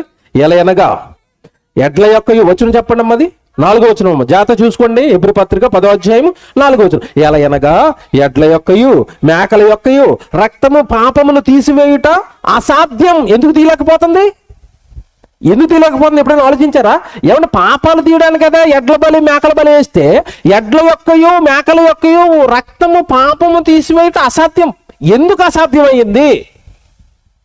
ఎప్పుడైనా ఆలోచించారా? ఎందుకు అసాధ్యమైంది చెప్పనా? జాగ్రత్తగా వినండి, చాలా జాగ్రత్తగా వినాలి. దేవుడు బైబిల్లో లేవికాండం మీరు చదువుకోండి. అపరాధ పరిహారార్థ బలి, సమాధాన బలి, పాప పరిహారార్థ బలి, ఇలాగా ఒక్కొక్క పాపానికి ఒక్కొక్క బలి చెప్పాడండి. లేవికాండం అంతా చదువుకుంటే కానీ నేను చెప్తున్న సబ్జెక్ట్ అసలు బుర్రకెక్కదు. ఒక్కొక్క పాపానికి ఒక్కొక్క బలి. ఇప్పుడు ఏం చేయాలి తెలుసా? ఈ పాపానికి మేకను బలి ఇవ్వాలి, ఈ పాపానికి గొర్రెను బలి ఇవ్వాలి, ఈ పాపానికి పక్షిని బలి ఇవ్వాలి, ఈ పాపానికి పావురాన్ని బలి ఇవ్వాలి. అంటే ఒక్కొక్క పాపానికి ఒక్కొక్క బలి, ఒక్కొక్క పాపానికి ఒక్కొక్క బలి, ఒక్కొక్క పాపానికి ఒక్కొక్క బలి. ఇప్పుడు నేను అడుగుతున్నాను, జాగ్రత్తగా వినండి, జాగ్రత్తగా వినండి. ఇప్పుడు ఒక ఇశ్రాయేలుడు, ఆ రోజున్న మనిషి ఒక రోజుకు 10 పాపాలు చేస్తున్నాడు. జాగ్రత్తగా విన్నాడు. రోజుకి ఎన్ని చేస్తున్నాడు? 10 పాపాలు చేస్తున్నాడు. రోజుకు 10 అంటే నెలకి ఎన్ని పాపాలు చేశాడు? 300 చేశాడు. జాగ్రత్తగా వినండి, నెలకి 300 పాపాలు చేశాడు. సంవత్సరానికి ఎన్ని అవుతాయో? ఎన్ని అవుతాయి? 12 నెలలు ఇంటూ 300 కొట్టండి. 3600 పాపాలా? 3600 పాపాలు చేసి, జాగ్రత్తగా వినాలి, 3600 పాపాలు చేసిన ఈ పాపాలన్నీ లోపలెట్టుకుని మేకను ఒకటి పట్టుకుని గుడికి వెళ్తున్నాడు. పోయాయా? పేరుకుపోయా లోపల? మీకు అర్థమైంది? ఇప్పుడు మెట్ల యొక్కయో మేకల యొక్కయో రక్తం ఎందుకు తీయలేకపోతుందంటే తీసే స్టేజ్ దాటిపోయాడు. షుగర్ టాబ్లెట్ ఎందుకు పని చేయట్లేదు? స్టేజ్ దాటేసింది, ఇక పని చేయట్లేదు. మందు చిన్నదైపోయింది, లోపల రోగం పెద్దదైపోయింది. ఇక నీకు టాబ్లెట్ పని అవదర పొడిసే లోపలికి డైరెక్ట్గా.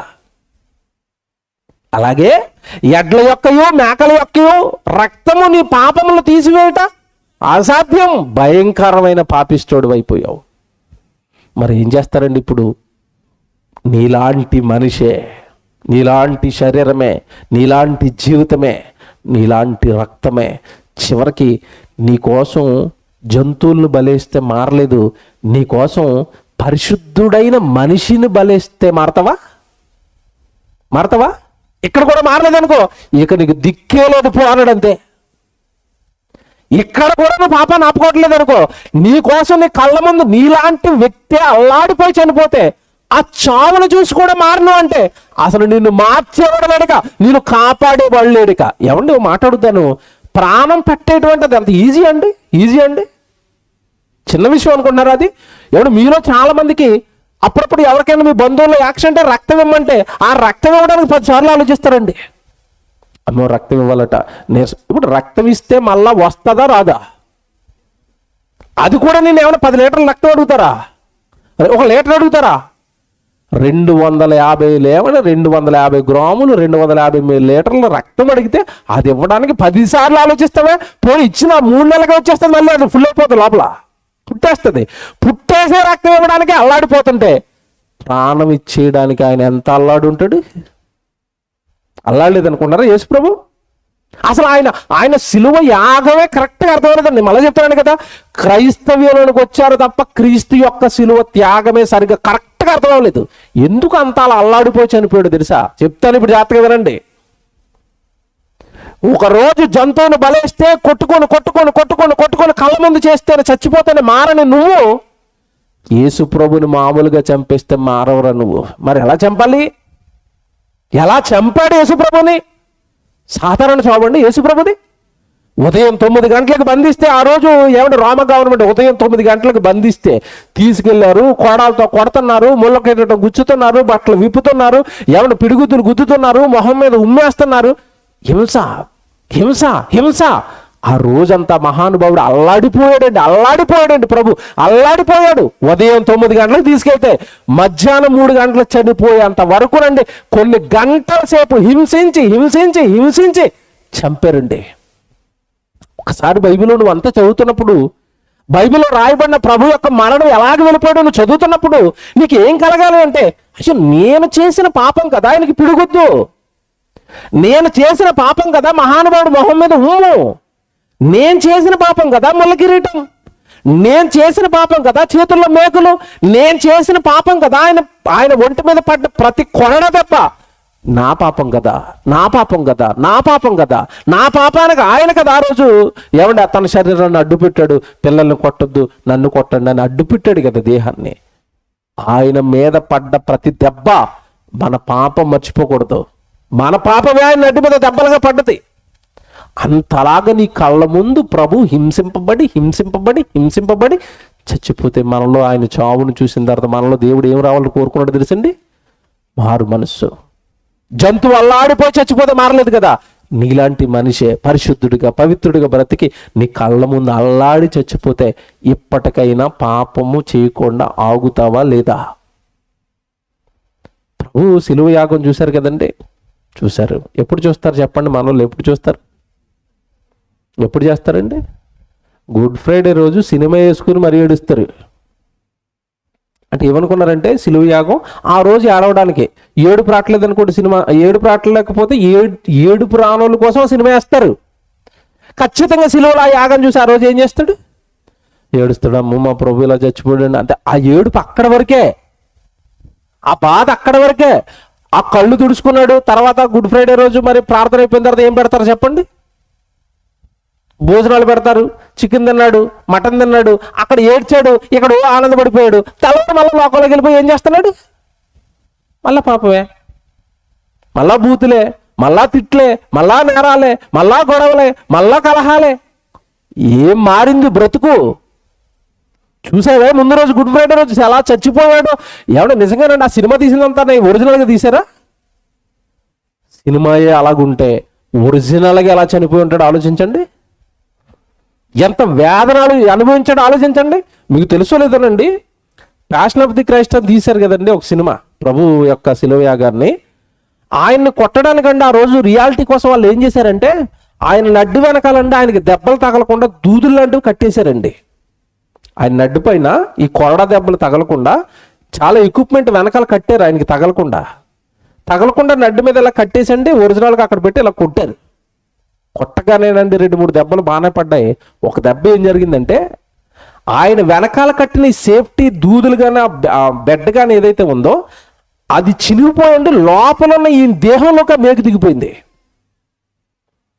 హీరో ఆయన ఆ సినిమా పెద్ద హీరో అండి అప్పట్లో. వెంటనే షూటింగ్ ఆపేశారు. చాలా రోజులు హాస్పిటల్లో పడ్డాడు. హాస్పిటల్లో పడ్డప్పుడు ఆయన ఒకటి ఆలోచించాడట, అప్పటికి ప్రభువు నమ్మలేదు ఆయన.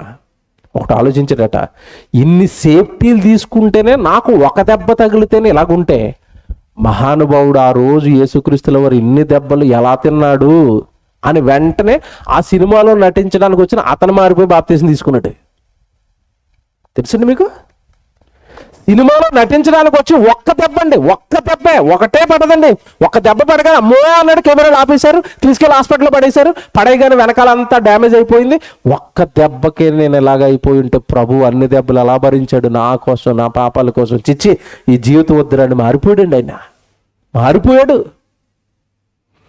ఆ దెబ్బలు ఒక దెబ్బ ఎలాగుంటే ప్రభు తిన్న దెబ్బలు ఒక్కసారి ఆలోచించండి. అంత దారుణమైన సిలువ యాగం దేనికోసం అంటే నువ్వు నేను రోజు చేస్తున్న పాపాలు, ఆ పాపాలకి ప్రక్షాళన. అలా చనిపోయిన తర్వాత కూడా మారలేదంటే నీకోసం ఇంక మనల్ని ఎవరైనా మార్చేవాడు ఉన్నాడా? మనల్ని ఎవరైనా కాపాడే ఉన్నాడా? మీరు చెప్పండి. మీకోసం ఎంత ప్రేమించి అలా మీకోసం దెబ్బలు తినేవాడు, అలా మీకోసం ప్రాణం పెట్టేవాడు లోకంలో ఎవరైనా ఉన్నారని అడుగుతున్నాను. లోకంలో ఉన్నారు ఎవరైనా మీకోసం? మీకు ప్రభు ప్రేమ ఏంటో అర్థం కావాలంటే ఒకటే అడుగుతాను నేను. మీలో ఎవరికైనా ఒక కిడ్నీ పోయినప్పుడు మీ అక్కనో మీ తమ్ముడో మీ అమ్మనో మీ నాన్నో ఎవడు మీకు 2 కిడ్నీలు ఉన్నాయి కదా, నా కిడ్నీలు పోయినాయి, ఒక కిడ్నీ అడగండి, ఇస్తారేమో? వాళ్ళకి 2 ఉంటాయి. ఒకటి ఇచ్చినా ఒక దాంతో పని జరుగుతుంది, బ్రతకొచ్చు. ఒకటి ఇస్తారేమో అడగండి, ఇస్తారండి? రక్తం ఎవరు? కిడ్నీ ఎవరు? ప్రాణం ఇచ్చాడండి ప్రభు. ప్రాణం తృణప్రాయంగా ఓకే డాడీ పిల్లల కోసం చచ్చిపోతాను, నేను నా రక్తం అంతా ఇచ్చేస్తాను. రక్తముతో రూపొందిన రక్షణ మార్గం. నీకు నాకు ఊరకనే రాలేదు ఈ మార్గం. నువ్వు ఊరకనే పరిశుద్ధుడు అయిపోలేదు. ఒక్కసారి ప్రభు సిలువ యాగాన్ని ప్రతిరోజు జ్ఞాపకం ఉంచుకో. దేవుడి సన్నిధికి రాకుండా ఉండలేవు. మళ్ళీ చెప్తున్నాను, దేవుడి సభకు రాకుండా ఉండలేవు, దేవుడి పనికి రాకుండా ఉండలేవు, దేవుడికి ఇవ్వకుండా ఉండలేవు, బైబిల్ చదవకుండా ఉండలేవు, ప్రార్థన చేసుకోకుండా ఉండలేవు. యేసు ప్రభు యొక్క సిలువ యాగాన్ని కళ్ళ ముందు కదులాడుతున్నంత సేపు దేవుడికి దూరంగా ఉండలేవు. పాపం చేస్తున్నప్పుడు ప్రభు జ్ఞాపకం వస్తాయి. ఈ బాబు వద్దు, ప్రభు వెనక్కి వస్తావు. అసలు ఎవరండి సిలువ యాగం గురించి ఇంత లోతుగా ఆలోచించారు? రక్తం గురించి ఎవరండి ఇంత లోతుగా ఆలోచించారు? బైబిల్లో మాట చదివిస్తాను చూడండి, ఎంత దారుణంగా రాస్తున్నాడో దేవుడు. రోమిలికి రాసిన పత్రిక, రోమపత్రిక 5వ అధ్యాయం 6 నుంచి చదువుదాం. రోమపత్రిక 5వ అధ్యాయం 6 నుంచి చూడండి.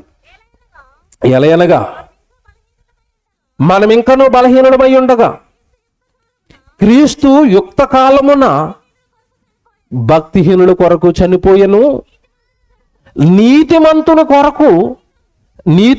కొరకు సహితము ఒకడు చనిపోవుట అరుదు. మంచివాని కొరకు ఎవడైనా ఒకవేళ తెగింపవచ్చునేమో, అది కూడా డౌటు అని చెబుతూ, అయితే దేవుడు మన ఎడల తన ప్రేమను వెల్లడిపరుచుచున్నాడు. ఎట్లనగా, ఈ పదం చూడండి, మనం ఇంకనూ పాపులమై ఉండగానే క్రీస్తు మన కొరకు చనిపోయెను.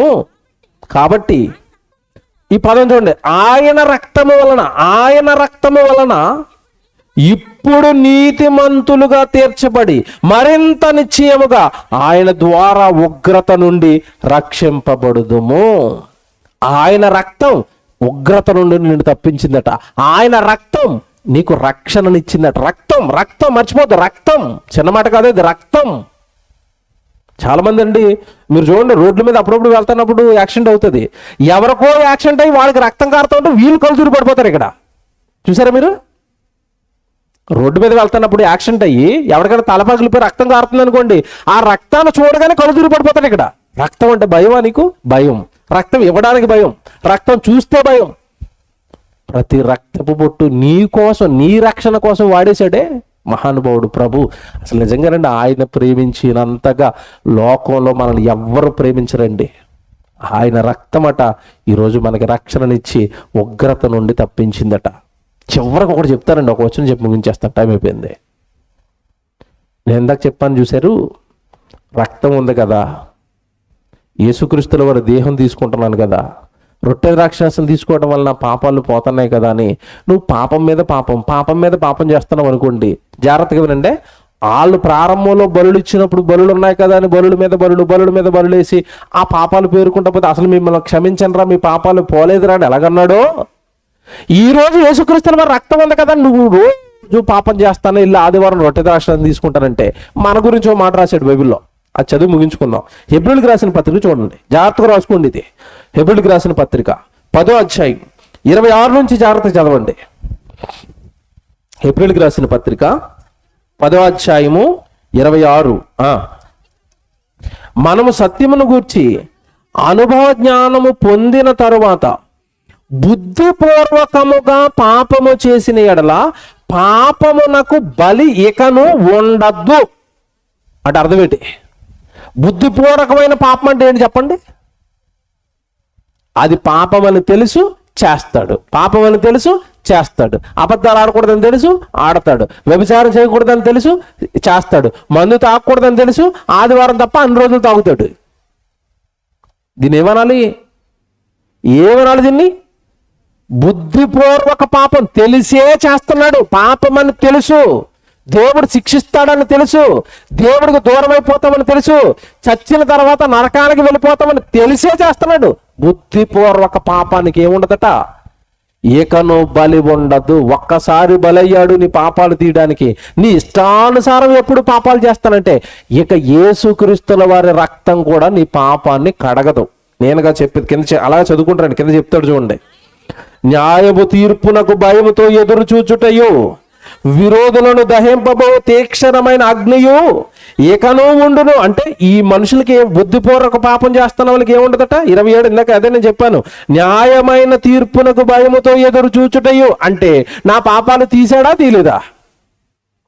రోజు పాపం చేశాను, ఆదివారం రొట్టె ద్రాక్షారసం తీసుకున్నాను, ఏం జరిగింది? న్యాయపు తీర్పునకు మనుషులు ఏం చేయాలట? ఎదురు చూడండి, భయంతో ఎదురు చూడటమేంటి? నిజంగా దేవుడు ఎదురై ఏరా నీ కోసం యేసు ప్రభు నేను సిలువలో అంత దారుణంగా చంపిన తర్వాత కూడా మారలేదరా, నీ అంత కఠినాత్ముడు నా దగ్గర ఎందుకురా పరలోకంలో? మీ అన్న నేను నా గర్భాన మొట్టమొదటి పుట్టిన కుమారుడు యేసుక్రీస్తుల వారిని జ్యేష్ఠ కుమారుని అలా బలేసిన మారలేదా నువ్వు? ఎంత దుర్మార్గుడురా, ఎంత పాపిష్టి హృదయంరా, ఎంత కఠినమైపోయిన బండరానిది. న్యాయపు తీర్పునకు దేంతో ఎదురు చూడాలట? భయముతో ఎదురు చూచుచు విరోధులను దహింపబో తీక్షణమైన అగ్ని. ప్రభు యాగంలోనికి వచ్చిన తర్వాత కూడా పాపం చేసిన వాడికి ఏంటట? తీక్షణమైన అగ్ని. ఇదేట పదం చూసారా? అగ్నే ప్రమాదం అంటే అలాంటి అగ్ని అట.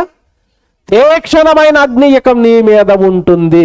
రెడీ అయిపోయిక నువ్వు పాపాన్ని మానను అంటే తీక్షణమైన అగ్ని కొరకు రెడీ అయిపో అన్నాడు. తర్వాత మాట చూస్తారా, తర్వాత మాట, ఎవడైనను మోషే ధర్మశాస్త్రమును నిరాకరించిన ఎడల 2-3 సాక్షుల మాట మీదటను కనికరింపకుండా వారిని చంపించుదురు. అంతే కదండి. ఒకప్పుడు మోషే ధర్మశాస్త్రాన్ని మీరితే ఏంటి చెప్పండి, అక్కడ 2-3 సాక్షులను పెట్టి ఆ మీరుని వాడిని ఏం చేయొచ్చంటే ఆ రోజు చంపేయచ్చు. విశ్రాంతి పాటించలేదు, పొలం నేర్కోవడానికి వెళ్ళాడు, సాక్ష్యం ఉందా? ఉంది. ఎంతమంది చూశారు? 3 చూశారు. అదే వీడిని ఇప్పుడు ఏం చేయాలి? రాళ్ళతో కూడా చంపేయండి. వ్యభిచారం చేస్తుంది, నిజమేనా? పట్టుబడిందా? ఎవరైనా సాక్షులు ఉన్నారా? ఉన్నారండి. 3 సాక్షులు ఉన్నారా? ఉన్నారండి. వ్యభిచారం చేసింది. ఏం చేయాలి అప్పుడైతే? రాళ్ళతో కూడా చంపేయచ్చు. ఇప్పుడు నేను మాట్లాడుతున్నాను, మోషే కష్టపడి పర్వతం ఎక్కి కొండెక్కి 40 దినాలు ఉపవాసం చేసి ఆ తెచ్చిన ఆ ధర్మశాస్త్రాన్ని మీరితే కొట్టి చంపేయండి అన్నప్పుడు యేసుక్రీస్తుల వారు సిలువలో కార్చిన రక్తాన్ని మీరు నువ్వు పాపం చేస్తుంటే నిన్నేం చేయాలి? అదే అడుగుతాడు. ఇప్పుడు కిందకి వెళ్ళేసరికి అదే అడుగుతాడు. తర్వాత, ఇట్లుండగా దేవుని కుమారుని పాదములతో త్రొక్కి తాను పరిశుద్ధపరచబడుటకు సాధారణమైన నిబంధన రక్తమును అపవిత్రమైన దానిగా ఎంచి కృపకు మూలమగు ఆత్మను తిరస్కరించిన వాడు ఎంత ఎక్కువైన దండనకు పాత్రుడిగా ఎంచబడునని మీకు తోస్తుంది. మీ ఊహకు వదిలేశాను. మీకు తోచునంటే అర్థం ఏంటంటే, మీరు ఊహించుకోండిగా నిబంధనను మీరితే, ఆ రోజు మోసే తెచ్చిన నిబంధనను మీరితేనే కళ్ళ ముందు రాళ్ళతో కొట్టి చంపేయండి అంటే యేసుక్రీస్తుల వారిని పాదాలతో తొక్కుతున్నారట. నిజమేనా? మనం తొక్కుతున్నామండి పాదాలతో? తొక్కలేదా? తొక్కేమా? తొక్కలేదా? మనం పాపం చేసిన ప్రతిసారి మనం ఏం చేస్తామో తెలుసండి, యేసుక్రీస్తుల వారిని పాదాలతో త్రొక్కుతున్నాం అంటే పాపం చేసి ఆయన్ని బాధ పెడుతున్నామని అర్థం. ఆయన పాదములతో త్రొక్కి తాను పరిశుద్ధపరచబడుటకు సాధారణమైన నిబంధన రక్తమును అపవిత్రముగా ఎంచి, చూసారా, ఆ వచ్చిన ఆ రక్తాన్ని పట్టించుకోవటం లేదట. రక్తాన్ని పట్టించుకోవటం లేదట. అదండి అక్కడ బాధ. రక్తాన్ని అపవిత్రమైన దానికి ఎంచుతున్నారు, ఆ రక్తాన్ని మీరు పట్టించుకోవటం లేదన్నట్టు. అలాంటి వాళ్ళకట ఇక ఏం జరుగుతుందో, ఎంత తీక్షణమైన శిక్ష ఉంటుందో, దేవుడు ఎంత భయంకరంగా శిక్షించబోతున్నాడో ఇక మీ ఇష్టం అంటాడు. మీరు చూడండి, అప్పుడప్పుడు తల్లి మాట అంటదండి. కూతురు తప్పు చేసినప్పుడు కానీ కొడుకు తప్పు చేసినప్పుడు కానీ తల్లి ఏమంటా తెలుసా? నా ప్రాణాన్ని పణంగా పెట్టి నా రక్తాన్ని కార్చి నిన్ను కన్నాను రా అంటదా. అందా రక్తం మొత్తం కార్చేసిందా, కొంచెం కార్చిందా? బిడ్డకు జన్మనిచ్చేటప్పుడు కొంచెం రక్తం పోయిందండి ఆవిడది. కొంచెం రక్తం పోయినందుకే కుర్రాడు మీద అజమాయిషీ చేస్తుంది. నా రక్తంతో కన్నాను నిన్ను, నా ప్రాణాన్ని రిస్క్లో పెట్టి కన్నాను అంటది. మరి ప్రభు మొత్తం రక్తం ఇచ్చేసాడే. పోనీ ఈవిడ రక్తం గొప్పదా, యేసుప్రభు రక్తం గొప్పదా? ఎవరి రక్తం గొప్ప చెప్పండి? పేతురు గారు యేసుప్రభు రక్తం గురించి మాట్లాడుతూ అంటాడు, అమూల్యమైన రక్తము అన్నాడు. యేసుప్రభు రక్తం ఏంటట? అమూల్యం. అంటే అర్థం ఏంటంటే మూల్యము చెల్లించలేనిది, వెలకట్టలేనిది. అలాంటి రక్తం ప్రపంచంలో ఎక్కడ దొరకదు. పాపము లేని రక్తం కదండి ప్రభుది. కార్చింది ఊరకనే రక్తం ఏమి కాదు, మనలాంటి పాపిష్ట రక్తం అంతకంటే కాదు. పవిత్రమైన అమూల్యమైన మూల్యము చెల్లించలేని రక్తం చిందించడానికి సిలువలో అన్ని బాధలు పడితే, అన్ని కష్టాలు పడితే మారవా? పాపం మానవా? ప్రభు పని చేయవా? లోకాన్ని విడిచిపెట్టవా? దేవుడి పనికి రావా? దేవుడికి దేహాన్ని ఇవ్వవా? ప్రభు ప్రాణం పెట్టిన తర్వాత కూడా నీ కాలాన్ని ఇవ్వలేవా? నీ కష్టార్జితాన్ని కాస్త ఇచ్చి దేవుడు పని జరిగించలేవా? నీ సమయాన్ని ఇవ్వలేవా? ఏం చేయాలి నిన్ను? ఏమి ఇవ్వని ఏం చేయాలి నిన్ను? పాపాన్ని మానవు, ప్రభు కోసం బ్రతకవు, దేవుడి దగ్గరికి రావు, బైబిల్ చదవవు, వాక్యానుసారం జీవించవు, రక్తాన్ని అపవిత్రమైన దానిగా ఎంచుతున్నాను. ఇలాంటి కార్యక్రమాలతో నీకు ఎంతటి తీక్షణమైన శిక్ష ఉంటుందో, మీకేమి తోచునో, మీకేం తోస్తుందో ఊహించుకోండి అన్నాడు. అంతే. దేవుని పిల్లలారా, వద్దండి. రక్తము, యేసుక్రీస్తుల వారి రక్తంతో మనకి రక్షణ మార్గం ఏర్పడింది. మనం మారాలి అని, మనం పాపం చేయకూడదు అని. చేశారా? ఇక మీ ఇష్టం. ఆ పాపమునకు ఇకను బుద్ధిపూర్వకంగా మీరు పాపాలు చేస్తూనే ఉన్నారా? ఆ పాపానికి ఇకను ఏం లేదట. ఇప్పుడు యేసుప్రభు బలిని కూడా తృణీకరించారు. యేసుప్రభు బలి కూడా నీ పాపాన్ని తీయలేకపోయింది. మరొకరిని ఎవరైనా బలేస్తారా యేసుప్రభు నీకోసం? నీకేమైనా బలి ఉందా? ఏ బలి లేదండి. చివరి బలి అది. ఎవరి బలి? యేసుప్రభు బలి. ఆ బలిని చూసి కూడా మారను, ఆ రక్తాన్ని గౌరవించను అంటే ఇక నిత్యాగ్ని దండన తప్ప మానవ జాతికి రక్షణ మరేమీ లేదు.